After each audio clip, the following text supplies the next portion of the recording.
Selamat malam saudara sekalian. Malam ini saya akan mengajak kita semua untuk merenungkan bagaimana kita hidup. Hidup ini hanya ada dua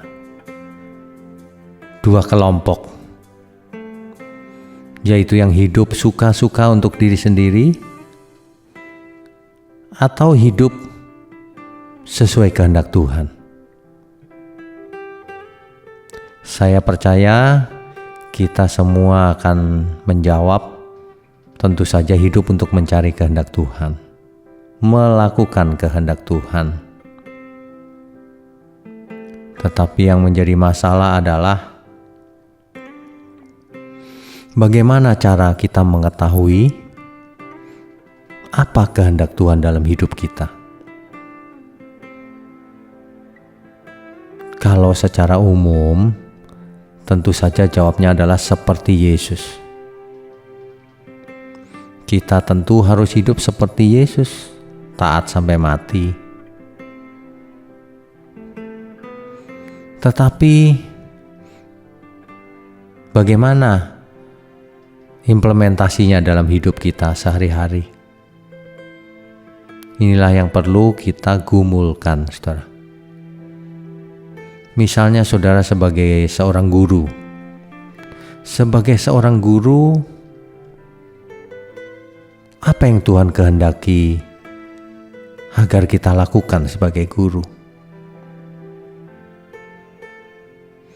Demikian juga sebagai ibu rumah tangga maupun profesi yang lain, termasuk pelayan-pelayan di gereja. Mestinya kita bertanya-tanya, untuk apa aku hidup? Apa kehendak Tuhan dalam hidupku ini sebagai individu?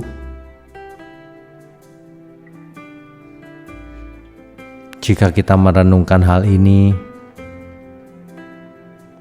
Tuhan pasti memberikan jalan agar kita mengerti kehendak-Nya untuk kita lakukan dalam hidup kita ini. Apapun profesi kita, saudara. Jadi jangan membatasi diri. Misalnya, aku tidak melayani di gereja, Pak. Ya, tetapi kalian harus tanya ke Tuhan, apa yang harus kulakukan Tuhan di dalam hidupku ini, di dalam pekerjaanku ini, di dalam bisnisku ini. Pastikan saudara tahu apa yang harus dilakukan untuk Tuhan. Sebelum kita semua menutup mata. Sebab hidup yang tidak sesuai kehendak Tuhan itu adalah hidup yang jahat dan sia-sia. Coba saja kita perhatikan orang yang tidak kenal Tuhan, hidupnya meskipun sukses, untuk apa? Karena akhirnya mati juga. Jangan sampai kita ditolak Tuhan, saudara. Selamat beristirahat.